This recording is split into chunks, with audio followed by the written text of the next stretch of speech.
સમાચારની શરૂઆતમાં વાત કરીશું મુખ્યમંત્રી વિજય રૂપાણી આજે દિલ્હીમાં છે, જ્યાં તે રાષ્ટ્રપતિ અને ઉપરાષ્ટ્રપતિ સાથે મુલાકાત કરશે તેમજ ગુજરાતની સ્થિતિ અને ગુજરાતના બોર્ડરની સુરક્ષા માટે વ્યવસ્થા કેવા પ્રકારની છે જે મુદ્દે પણ ચર્ચા થાય તેવી શક્યતા છે।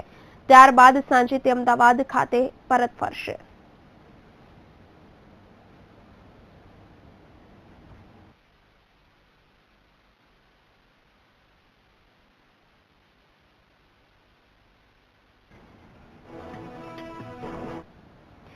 મેડિકલ મેનેજમેન્ટ કોટામાં પ્રવેશ મુદ્દે રાજ્ય સરકારે લીધેલા નિર્ણયને હાઈકોર્ટમાં પડકારવામાં આવ્યો। રાજ્ય સરકારે તમામ બેઠકો પર ગુજસેટના આધારે પ્રવેશ આપવાનો નિર્ણય લીધો હતો, જેથી નીટના વિદ્યાર્થીઓને નુકસાન થતું હોવાના અંગે હાઈકોર્ટમાં કરાયેલી અરજી કોર્ટે ફગાવી દીધી છે, જેથી હવે મેનેજમેન્ટ કોટાની 105 બેઠકો પર માત્ર ગુજસેટના આધારે જ પ્રવેશ અપાશે।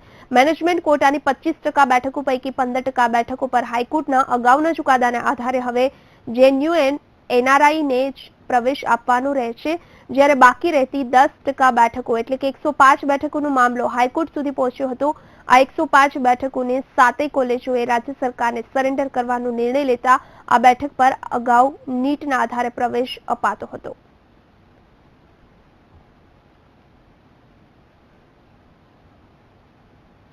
વડોદરા એમએસ યુનિવર્સિટી એમઆરઆઈટી વિભાગમાં રેગિંગની ઘટના સામે આવી છે, જેમાં સિનિયર વિદ્યાર્થીઓએ જુનિયર સાથે રેગિંગ કરી હતી।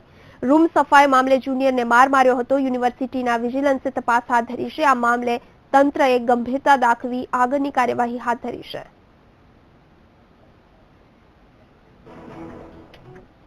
આજથી અમદાવાદ વસ્ત્રાપુર પોલીસ સ્ટેશનની સુરક્ષા સેતુ રથનો પ્રારંભ કરવામાં આવ્યો છે। સુરક્ષા સેતુ રથ ગુજરાતના અનેક જિલ્લાઓ સહિત વિવિધ કોલેજો અને સ્કૂલમાં ફરશે। સમાજમાં વૃદ્ધો અને મહિલાઓ સાથે થતા અન્યાય અને ક્રાઇમને રોકવા માટે પોલીસ દ્વારા પહેલ કરવામાં આવી છે, જેમાં મહિલાઓ સેલ્ફ ડિફેન્સની તાલીમ માટે પણ જાગૃત થાય। સાથે સાથે વહીવટી અધિકારીઓએ જણાવ્યું હતું કે પોલીસની જે અછત છે તે પણ પૂરી કરવાની સગવડ કરવામાં આવશે। સિનિયર સિટીઝન ઉપર જે એકલા રહે છે એવા લોકો ઉપર હુમલાના પ્રસંગો બને છે, બહેનોના દોરા તોડવાના પ્રસંગો બને છે, તો એવા ઘણા પ્રસંગો છે કે જે આપણે નિવારી શકીએ, એના માટે જાગૃતિ જરૂરી છે।